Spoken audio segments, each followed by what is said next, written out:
Welcome to another vlog. मैं doctor Mohammad Tayyab Shenzhen China में, और मैं शंजन यूनिवर्सिटी में पोस्ट डॉक कर रहा हूँ। आप मेरे पीछे सीन तो देख सकते हैं। सैटरडे संडे को मैंने यहाँ पे कैंप लगाया हुआ है, माल्टे खाल्टे साथ रख के धूप सेकनी और रेस्ट करना। बहुत मज़ा आता है।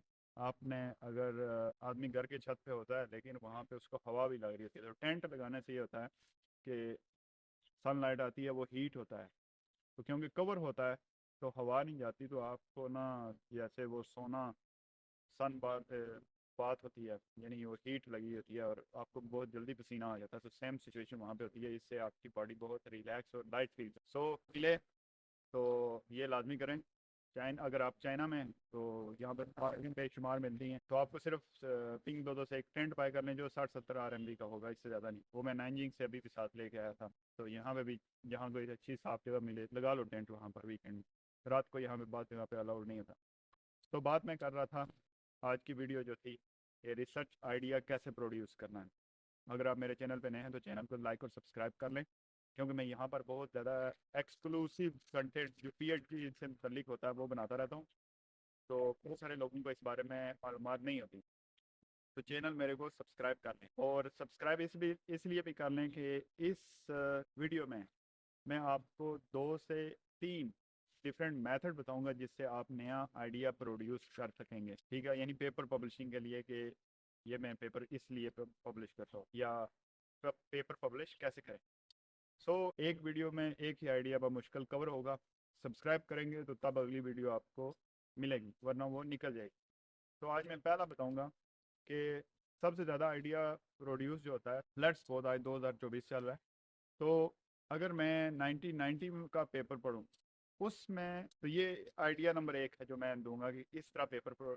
और बड़े बड़े पुराने प्रोफेसर जो है वो इसी तरह पब्लिश करते हैं। मैं उसकी मिसाल भी आपको दूंगा अपनी फील्ड। तो 1990 का पेपर था, होता है, वो मैं पढ़ूंगा। अब वहाँ पे उस दौर में जो था ना, वो इतने ना ज़्यादा ना मशीनें थी, XRD, FTR, SEM, दूसरा तीसरा।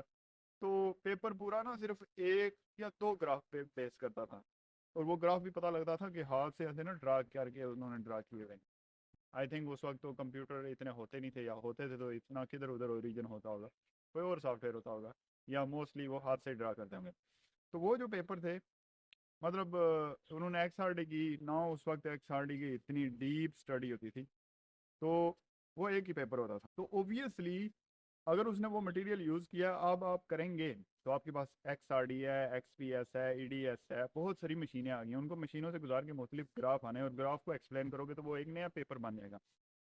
पहले हुई स्टडी को मज़ीद एलेबरेट करके आप बयान करेंगे, एक्सप्लेन करेंगे आज के वर्ड में 2024 के हिसाब से। ठीक है, और रिसेंटली पेपर कोई 2019, 20, 21, 22 के 23 के रेफरेंस, वो आपका एक नया पेपर होगा, इवन वो यूज हुआ हुआ मटेरियल है। सो आइडिया प्रोड्यूस कैसे करना है, कोई भी ओल्डेस्ट पेपर पढ़ो, उसको समझो, और जिस, मतलब उसने ओबियसली थोड़ा ही एक्सप्लेन किया होगा, थोड़े ही उस पर काम किया होगा, तो आप उस पर आज की जो मशीनें हैं या आज के अलगोरिदम लगा के आज का डाटा उस पर बना के, अगर आप जनरल फील्ड के हैं, स्टैट्स के हैं या बिजनेस के हैं, तो उस तरह आप कर सकते हैं।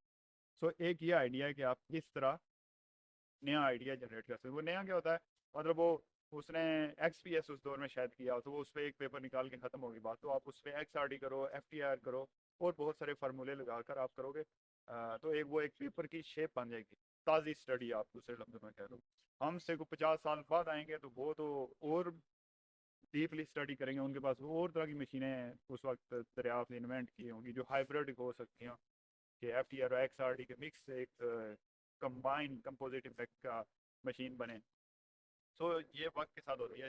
रिसेंटली हमारी इधर यूनिवर्सिटी में सिंगल एटम स्टडी भी शुरू हो गई है। मतलब आपके पास कोई फिल्म है, लेयर है, तो हम देखते थे कि उस लेयर जो है एटॉमिक स्केल पे, मतलब वो काफ़ी स्टिल ना FTR XRD से वो काफ़ी बल्क में ही स्टडी होती है। लेकिन सिंगल एटम का बिहेवियर क्या इफ़ेक्ट हुआ, तो वो हमारी कोलैबोरेशन थी कनाडा में, तो प्रोफेसर ने हमसे प्रपोजल लिख, तो इन जनरल बात करने का मकसद ये है कि अब सेम मटेरियल हमारी फील्ड में जो बैटरीज में यूज़ हुए हैं, अब एक वही सब पेपर दोबारा इस मशीन में सिंगल एटम स्टडी करके तो नई किस्म की दरियाफ्तें होंगी। नए किस्म के पेपर बड़े बड़े हाई इम्पैक्ट फैक्टर में जाएंगे, वही मटेरियल जो आगे यूज़ हुए थे वो यानी यानी उनकी अहमियत नहीं हो रहेगी। सो इस तरह मतलब कोई भी पेपर पब्लिश होता है उसके समझो 1 2 3 साल अहमियत रहती है, क्योंकि वो उस वक्त बड़ी कोई तोप शैल लग रहा होता है, लेकिन जब थोड़ा सा वक्त गुजर जाए तो उसकी अहमियत नहीं रहती। लेट्स सपोज मुझे याद है 2019-20 में जब मैंने पहला नैनो एनर्जी का पेपर पब्लिश किया, तो उस वक्त तो आदमी को शायद अचीवमेंट के चक्कर में भी होता है कि डिग्री शिग्री तो गूगल स्कॉलर पे नाम आए, कोई शय बड़ी मैंने अचीव की। लेकिन साल डेढ़ के बाद आदमी देखता है, बंदा सोचता है यार क्या किया था, यानी क्योंकि आदमी वो सीख चुका होता है सारी स्किल्स ये वो, दोबारा भी ये करता है। उसी रैंक का मैंने दोबारा पेपर पब्लिश किया पोस्ट डॉक में, तो उतनी कोई खुशी नहीं हुई।